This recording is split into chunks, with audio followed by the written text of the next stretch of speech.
오늘은 부모님의 은혜를 기억하라 라는 제목으로 함께 은혜의 말씀을 나누겠습니다. 사랑하는 성도 여러분, 오늘은 어버이 주일입니다. 우리 한국교회는 5월 두 번째 주일을 어버이 주일로 지키고 있습니다.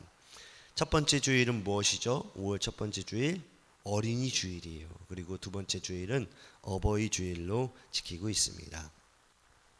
그러나 여러분, 성경은 부모님의 날이라고 명시한 적은 없지만 부모님을 공경하며 부모님께 효도할 것을 명령하고 있습니다. 다시 말씀드리면 그리스도인의 지침서라고 할 수 있는 십계명 안에는 부모님을 공경하고 부모님께 효도하라는 말씀이 있다는 것입니다. 그래서 여러분, 십계명을 보시면 1계명에서 4계명은 하나님을 어떻게 섬길 것인가에 대한 대신 관계에 대한 명령입니다. 이게 무슨 말이냐면 하나님과 나와에 대한 관계의 명령이라는 것이죠. 그리고 이어서 5계명에서 10계명은 다른 사람을 어떻게 사랑하며 어떻게 섬길 것인가에 대한 대인 관계에 대한 명령입니다. 이것을 무엇이라고 말할 수 있죠? 나랑 이웃과의 관계에 대한 명령이다라는 것이죠. 이것을 조금 다른 관점에서 보시면 대신 관계의 계명과 대인 관계의 계명을 바로 연결하는 첫 계명이 5계명인데, 이 5계명이 내 부모를 공경하라라는 말씀이에요. 그러면 여러분, 왜 5계명이 가운데 있을까요? 10계명 가운데 왜 가운데 5계명이 있을까요? 그것은 바로 부모를 공경하는 사람이, 즉 효도하는 사람이 하나님도 잘 섬길 수 있고 또한 그런 사람이 이웃도 잘 섬길 수 있기 때문에 그렇다는 것입니다. 그래서 여러분, 오늘 본문 에베소서를 잠시 살펴보시면 오늘 본문은 반복 구조로 되어 있습니다. 그래서 먼저 1절을 우리 같이 읽겠습니다. 시작. 자녀들아, 주 안에서 너희 부모에게 순종하라. 아멘. 그런데 여러분, 2절도 보시면, 우리가 아까 전에 2절도 읽었지만 2절도 보시면 거의 비슷한 말씀이 나오고 있어요. 우리 한번 2절도 한 번 더 읽겠습니다. 시작. 내 아버지와 어머니를 공경하라. 아멘.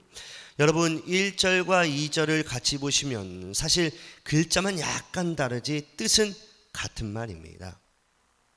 그럼 여러분, 왜 이렇게 반복해서 지금 말씀하고 있을까요?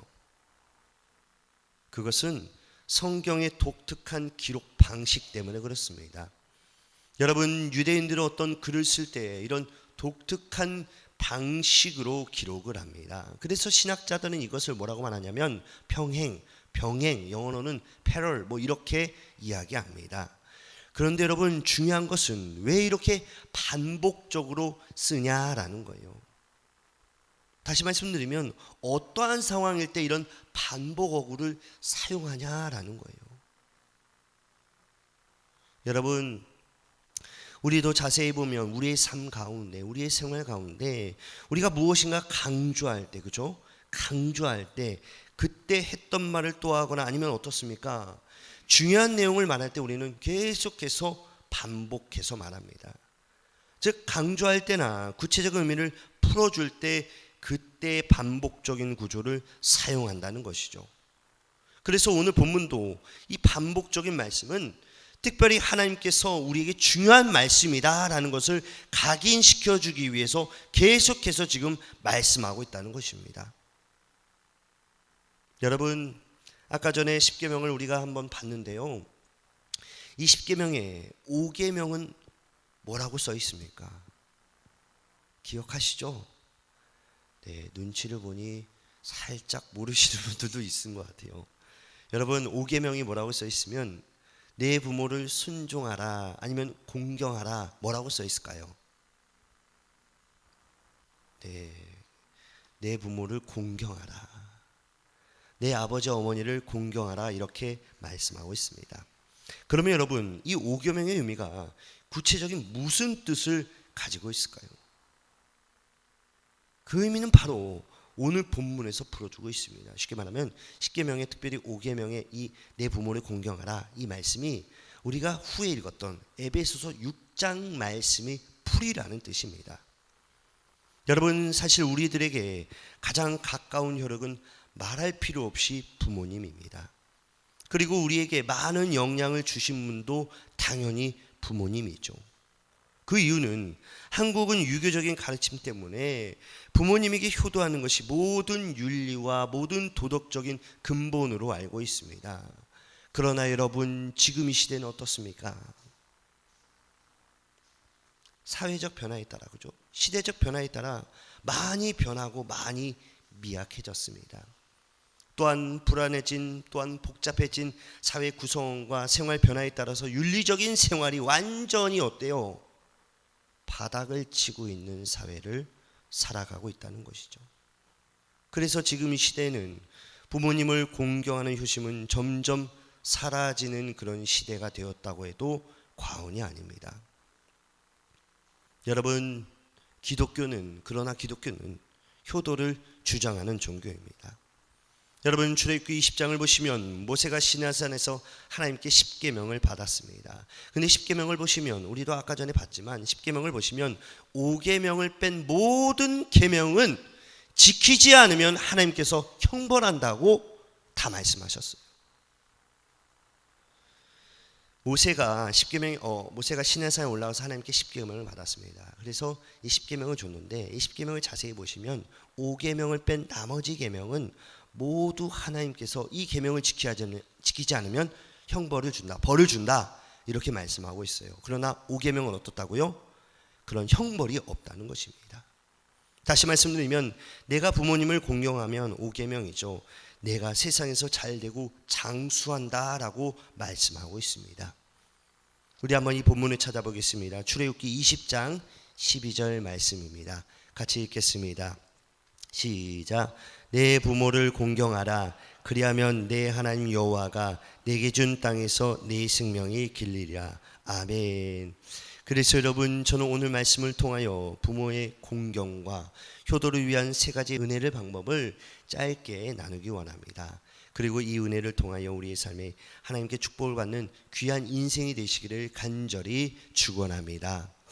첫 번째로, 우리가 부모님을 진심으로 사랑하는 은혜가 있어야 합니다. 즉, 부모님을 진심으로 사랑해야 한다는 것이죠. 그래서 먼저 디모데후서 3장 1절 2절 말씀을 같이 읽겠습니다. 디모데후서 3장 1절 2절입니다. 시작. 너는 이것을 알라. 말세에 고통하는 때가 이르러 사람들이 자기를 사랑하며 돈을 사랑하며 자랑하며 교만하며 비방하며 부모를 거역하며 감사하지 아니하며 거룩하지 아니하며. 아멘. 여러분, 많은 사람들은 이런 말을 합니다. 저도 이 말을 듣고 좀 안타까웠어요. 어떤 말 하냐면, 부모님에 대한 사랑은 본능적인 사랑인데 그것을 굳이 말할 필요가 있냐, 뭐 이렇게 말하는 사람들이 종종 있다는 거예요. 또한 여러분, 어떤 사람들은 이런 말을 합니다.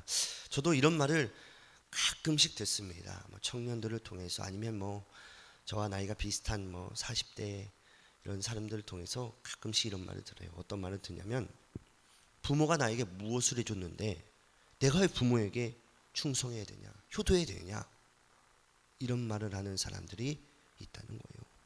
또한 어떤 사람들은 내가 가난한 부모 밑에서, 죄송합니다, 뼈 빠지게 고생했는데 내가 이제 와서 뭘 해줘야 되냐, 이렇게 말하는 사람들도 있다는 거예요. 여러분, 이것은 부모님에 대한 사랑을 평가하는 것입니다. 여러분, 우리말에 낳은 정보다 기른 정이 더 깊다라는 말이 있어요. 낳은 정보다 기른 정이 더 깊다. 즉, 이 말은 길러준 정이 낳은 정보다 크고 더 소중하다라는 뜻입니다. 그러나 여러분, 이 말이 조금 잘못된 말이에요. 사실 저도 이 말을 그렇게 좋아하진 않습니다.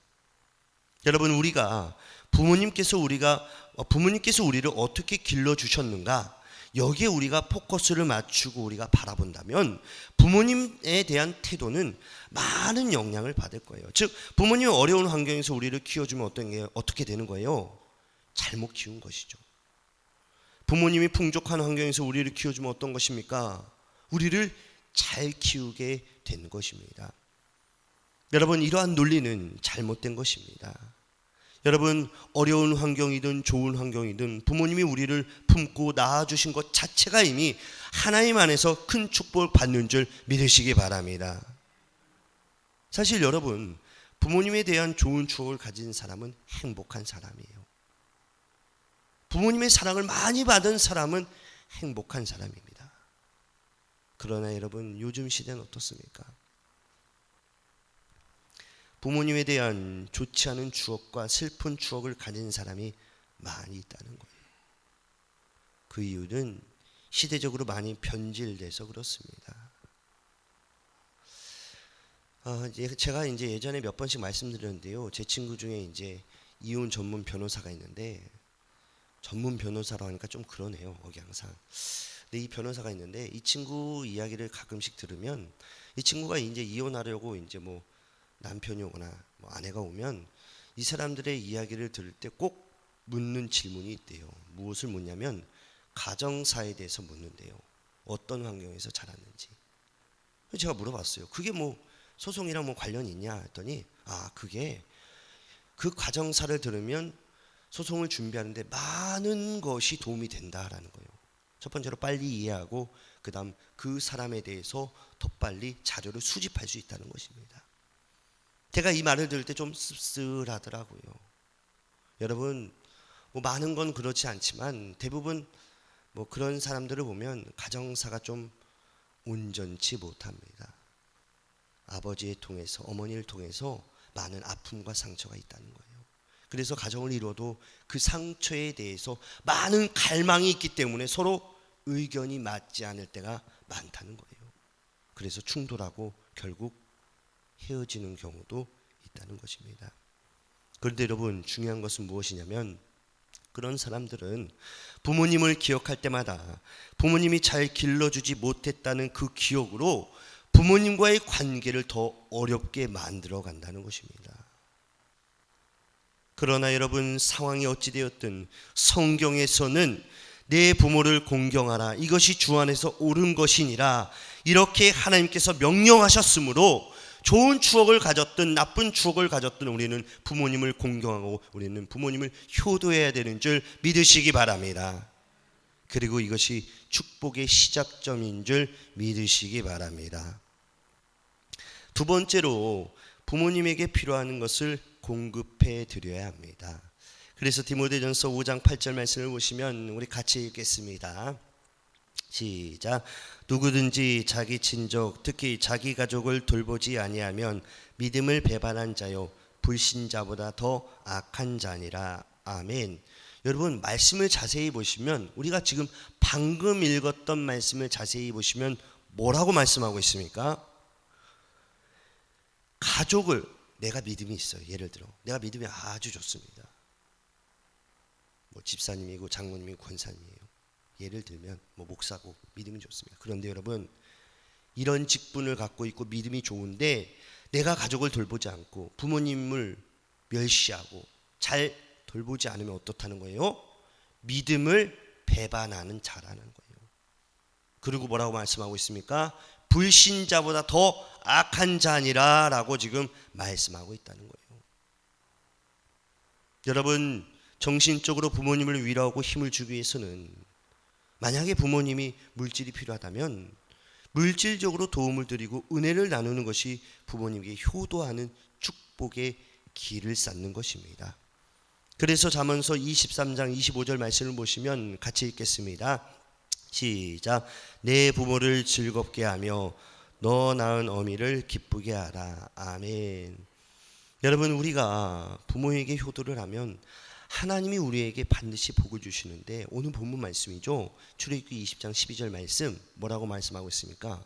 세상에서 잘되고 장수하는 축복을 준다고 말씀하고 있습니다. 다시 말씀드리면 우리가 부모님을 공경할 때 이것이 하나님을 기쁘시게 하는 일이 되기 때문에 하나님께서 우리에게 넘치는 복을 지금 주신다는 거예요. 여러분, 구약 성경을 보시면 이스라엘의 사사시대가 나옵니다. 사사기가 사사시대예요. 여러분, 그 당시에 베들레헴에 큰 기근이 다가왔습니다. 그래서 엘리멜렉이라는 사람이 아내 나오미와 두 아들을 데리고 모압으로 이주했습니다. 그리고 10년 동안 이 모압 땅에서 두 아들은 오르바와 룻이라는 모압 여자와 결혼했습니다. 그런데 여러분, 어느 날 엘리멜렉이 죽고 두 아들도 죽었습니다. 그리고 두 아내와 두 과부만 남게 되었어요. 그래서 시어머니 나오미가 두 며느리에게 뭐라고만 했으면, 너희는 모압 여자니까 모압에서 살아라, 나는 다시 이스라엘로 돌아가겠다, 이렇게 말했습니다. 그러자 맏며느리가 그 말을 듣고 떠나버렸어요. 그러나 둘째 며느리 룻은 이렇게 고백했습니다. 룻기 1장 16절 17절입니다. 같이 읽겠습니다. 시작. 룻이 이르되 내게 어머니를 떠나며 어머니를 따르지 말고 돌아가라. 강건하지 마옵소서. 어머니께서 가시는 곳에 나도 가고 어머니께서 머무르시는 곳에서 나도 머물겠나이다. 어머니의 백성이 나의 백성이 되고 어머니의 하나님이 나의 하나님이 되시리니 어머니께서 죽으시는 곳에 나도 죽어 거기에 묻힐 것이니라. 만일 내가 죽는 일 외에 어머니를 떠나면 여호와께서 내게 벌을 내리시고 더 내리시기를 원하나이다 하는지라. 아멘. 여러분, 말씀을 보시면 아시겠지만 며느리 룻은 시어머니에 대한 효심이 지극했습니다. 여러분, 우리가 사는 지금 이 시대를 한번 생각해 볼까요? 이런 며느리가 있을까요? 없죠. 거의 없습니다.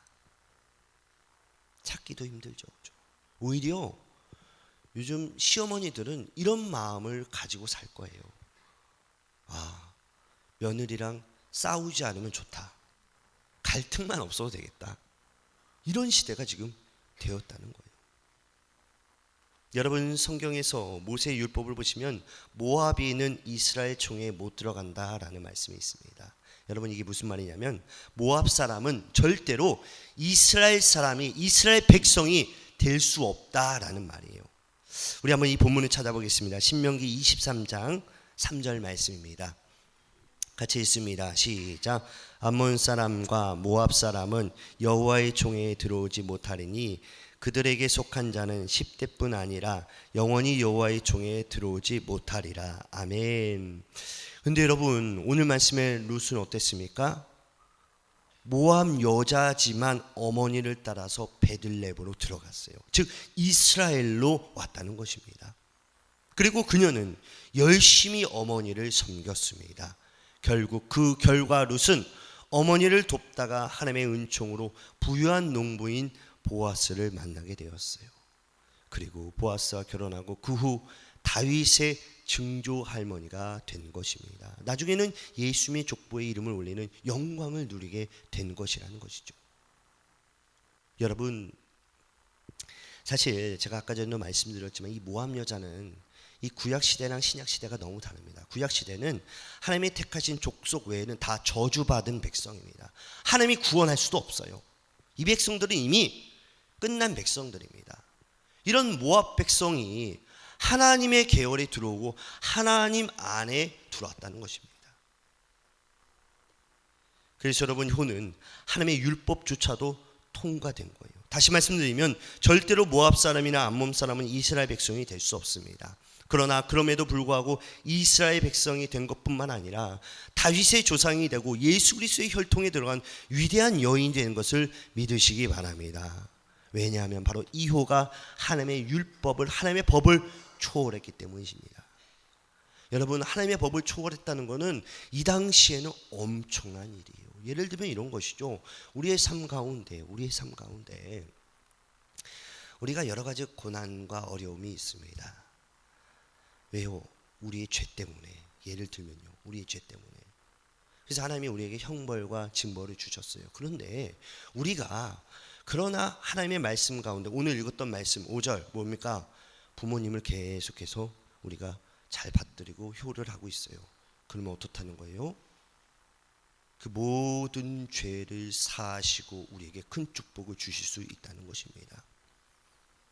여러분, 저는 우리 원로 목사님 사역을 보면서 자라면서 많은 성도님들, 지사님들, 권사님들을 봤습니다.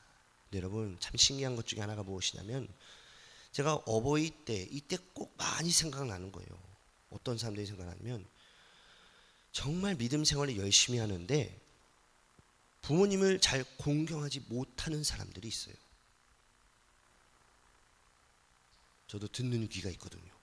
못하는 사람도 있어요. 여러분, 그 자녀들을 보면 똑같이 합니다. 신기합니다. 근데 여러분, 우리의 자녀가 믿음 생활을 하지 않아요. 잘하지 않습니다.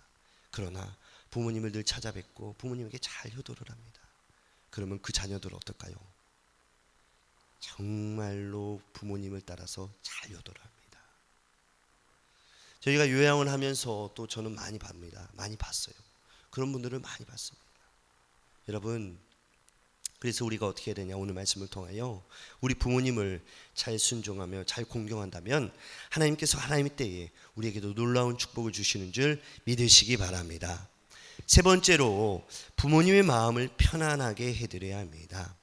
여러분, 우리가 아무리 부모님에게 물질적인 부분을 해드린다고 해도 부모님의 마음이 편안하지 못하면 그것은 부모님에게 큰 불효를 하는 것입니다.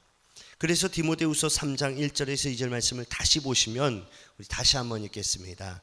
시작. 너는 이것을 알라. 말세에 고통하는 때가 이르러 사람들이 자기를 사랑하며 돈을 사랑하며 자랑하며 교만하며 비방하며 부모를 거역하며 감사하지 아니하며 거룩하지 아니하며. 아멘. 여러분, 부모님에게 걱정을 끼치지 않은 것이 부모님에게 효도인 줄 믿습니다. 그래서 잠언서 17장 22절 말씀을 보시면 같이 한번 읽겠습니다. 22절입니다. 시작. 마음의 즐거움은 양약이라도 심령의 근심은 뼈를 마르게 하느니라. 아멘. 심령의 근심은 어떻다고요? 뼈를 마르게 한다. 자녀의 걱정이 뼈를 마르게 한다는 것입니다. 여러분, 이 말씀은 부모님에게 크게 잘해드리는 것이 효도가 아니라 걱정을 끼치지 않게 하는 것이 잘하는 것입니다. 사랑하는 성도 여러분, 부모님은 늘 자식을 걱정합니다. 자녀가 나이가 많든 자녀가 나이가 적든 항상 부모님은 자식 걱정을 하며 자식을 바라본다는 것이죠. 우리 성도님들도 잘 아시다시피 우리 교회 부설로 요양원을 하고 있습니다. 그런데 제가 자주 가는 건 아니지만 가끔씩 요양원을 가면 참 놀라운 일들을 많이 봐요. 어떤 일들을 보냐면, 저희 요양원에 100세가 넘으신 우리 어르신들도 있어요. 90세, 80세도 많아요. 그런데 그 자녀들이 가끔씩 면회를 올 때가 있어요. 근데 그 자녀가 몇 살이에요? 80세, 70세. 이런 분들이 와요. 그런데 여러분, 우리 요양원에 계시는 우리 집사님들, 권사님들은 늘 어떤 걱정을 하면 자녀 걱정해요. 자녀가 밥을 잘 먹었는지, 회사는 갔는지, 여러 가지 걱정을 한다는 거예요. 이런 걸 보면 어떤 걸 느낄 수 있냐면, 자녀가 나이가 많든 적든 부모는 늘 죽는 그 순간까지 자식을 바라보고 걱정한다는 것입니다. 그래서 여러분, 우리가 꼭 지켜야 할 것 중에 하나가 무엇이냐면, 형제 간에 남매 간에 잘 지내야 합니다. 특별히 지금 이 시대에는 형제 간에 남매 간에 잘 지내야 돼요. 다시 말씀드리면, 부모님께 효도한다는 것은 형제 간에 남매 간에 서로 도와주며 서로 힘이 되어주는 것입니다. 여러분, 우리가 아무리 부모님에게 좋은 옷을 드리고 좋은 음식을 사드려도 형제 간에 서로 물고 뜯고 싸우면 그것은 아무 소용이 없다는 거예요. 자식을 길러보면 아시잖아요. 그죠? 요양원 이야기를 또 한 번 해서 죄송합니다. 예전에 지금은 안 그러는데 예전에 이런 일이 있었어요. 어떤 일이 있었으면, 저도 이제 저희 아내 사모님한테 들었는데, 이제 어떤 우리 집사님인지 권사님인지 모르겠는데 요양원에 있는 우리 어르신이 이제 자녀가 연락이 왔어요. 어머니를 이제 좀 뵙고 싶다고. 근데 무슨 뭐 사인을 받아야 되는지 뭐 어떠한 그런 것들이 있어야 되는지 어머니를 뵙자고 한 거예요.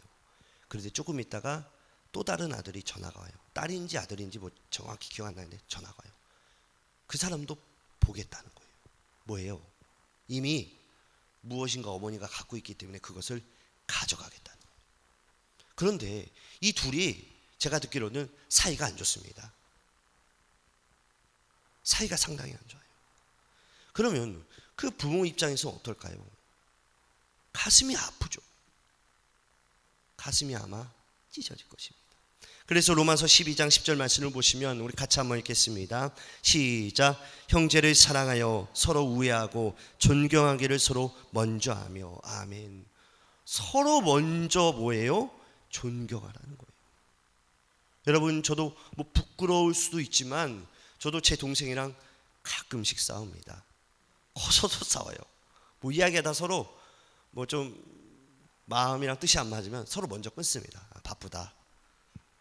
제 동생도 이야기하다가 제 말이 좀 그러면 형 바쁘니까 끊을게 이래요. 근데 여러분, 그래도 어떻게 해요? 제가 먼저 전화합니다. 동생이 전화할 때도 많아요. 제가 먼저 전화해요.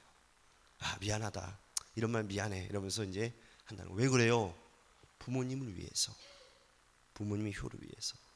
사랑하는 성도 여러분, 이 말씀처럼 서로 사랑하며 나아가시기를 간절히 축원합니다. 그래야 잠언서 23장 25절 말씀처럼 내 부모를 즐겁게 하며 너 낳은 어미를 기쁘게 하라. 즉 이 말씀같이 부모님을 기쁘게 할 수 있는 줄 믿으시기 바랍니다. 말씀을 마무리하겠습니다. 사랑하는 성도 여러분, 오늘 우리는 부모님의 공경과 효도를 위한 세 가지 은혜의 방법을 함께 나눴습니다. 첫 번째로 우리가 부모님을 공경하고 효도하기 위해서는 부모님을 진실로 사랑해야 합니다. 그런데 여러분, 요즘은 어떻습니까? 요즘 시대는 어떻죠? 디모데후서 3장 말씀이 딱 맞는 시대인 것 같습니다. 말세의 사람들은 자기를 사랑하며 그리고 또 돈을 사랑하며 어떻습니까? 자랑하며 무엇보다 부모를 거역한다고 지금 말씀하고 있습니다. 그러나 여러분, 오늘 말씀처럼 우리가 부모님께 순종하며 공경하며 나아간다면 하나님께서 에베소의 6장 말씀처럼 우리의 삶에 더 풍성한 은혜를 주시는 줄 믿으시기 바랍니다.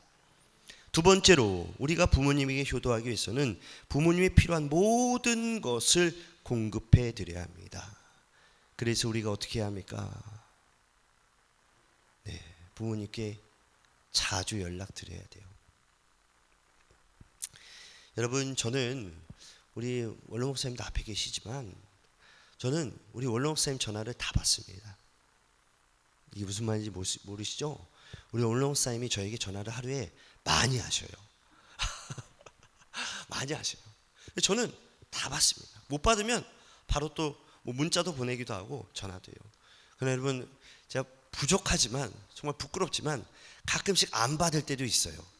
아들이 좀 귀찮아서 이럴 때도 있어요. 제가 앞에 모시고 이야기하기가 상당히 부끄럽네요. 근데 여러분, 이 받는 것이 얼마나 중요한지 모릅니다. 제가 한 예를 들겠습니다. 제가 호주에 갔을 때 제가 가져간 기계 중에 하나가 한번 말씀드린 적이 있죠. 인터넷 전화기를 가져갔습니다. 처음에는 인터넷 전화기를 가져가래서 매일같이 축복기도 해주시는구나, 너무 좋다 이러고 가져갔어요. 가져가서 며칠 지나다 보니까 이게 뭐예요? 죄송합니다, 우리 아버지한테는 족쇄예요. 왜요? 이 녀석이 집에 들어왔는지 안 들어왔는지 확인할 수 있는 전화기거든요. 그래가지고 이 전화기를 가지고 제가 뭐 지금이야 밝힐 수 있지만 친구 집에 가서 놀러 가서 인터넷 전화 꽂고 전화도 받은 적이 있습니다. 부끄럽지만 어찌됐든 제가 전화를 잘 받아요. 그런데 결혼을 하고 신혼 초에 저희 사모님이 없으니까 이야기합니다. 신혼 초에 저희 사모님이 아니 왜 이렇게 전화를 많이 받아? 이러는 거예요. 왜 이렇게 전화를 많이 하셔 아버님이? 이러는 거예요. 저는 그게 뭐 자연스럽고 뭐 그렇게 자라왔으니까 잘 몰랐는데 제 3자에 보실 때 뭐예요? 조금 이상하게 봤다는 것이죠. 그러는 저를 그랬습니다. 잘 받아야 돼. 받아야지 좋아하죠. 그런데 저랑 똑같은 일이 또 한 번 일어났어요. 누구에게? 제 동생에게. 제 동생도 결혼하고 몇 주 안 지났을 거예요. 재유 씨가 한번 그런 이야기 하더라고요. 밥 먹는데 아버님이 왜 이렇게 전화를 많이 하세요? 죄송합니다. 그래서 제가 그랬어요. 저희 아버님이 늘 그러셔요. 사랑이 많으셔서. 그러니까 이해하더라고요. 여러분, 이게 뭐예요? 다 효도라는 거예요. 작은 거에 충성하고 작은 거에 잘해드리면 그것만큼 기쁜 것이 없다는 것입니다. 세 번째로, 우리가 부모님께 효도하기 위해서는 부모님의 마음을 편안하게 해드려야 합니다. 즉, 부모님에게 걱정을 끼치지 않는 것이 부모님에게 효도하는 것입니다. 그래서 여러분, 우리가 이번 어버이 주일을 맞아요, 부모님을 위해 간절히 기도하시기를 축원합니다. 여러분, 사실 어떻게 보면 부모님이 자녀를 위해서 많이 기도하지, 그죠? 부모님이 자녀를 위해서 많이 기도하지 자녀들이 부모님을 위해서 기도하지 않습니다. 제가 많은 세월은 산 건 아니지만 자녀들이 부모님을 위해서 기도하는 시기가 있습니다. 시작하는 시기가 있어요. 언제? 결혼하고 부모님이 아프기 시작하면 그때 조금 기도가 나옵니다. 제 친구들을 보면 그래요. 제 친구들 사실 기도를 하는 친구들도 있고 기도를 안 하는 친구들이 있는데 가끔씩 전화 오면 기도를 하는 친구들이 있어요. 새벽 예배를 나간다는 거예요. 제가 너가 왜? 이러면 우리 아버지가 좀 요즘 편찮으기 시작하셨어. 걱정이 돼서. 여러분, 자녀들이 부모님을 위해서 기도해야 합니다. 그래서 여러분, 다시 말씀드리냐면 부모님을 위해서 우리가 간절히 기도하시기를 간절히 축원합니다. 여러분, 기도는 부모님의 축복된 영원한 선물인 줄 믿으시기 바랍니다. 이 기도만큼 부모님에게 영원한 선물이 없어요.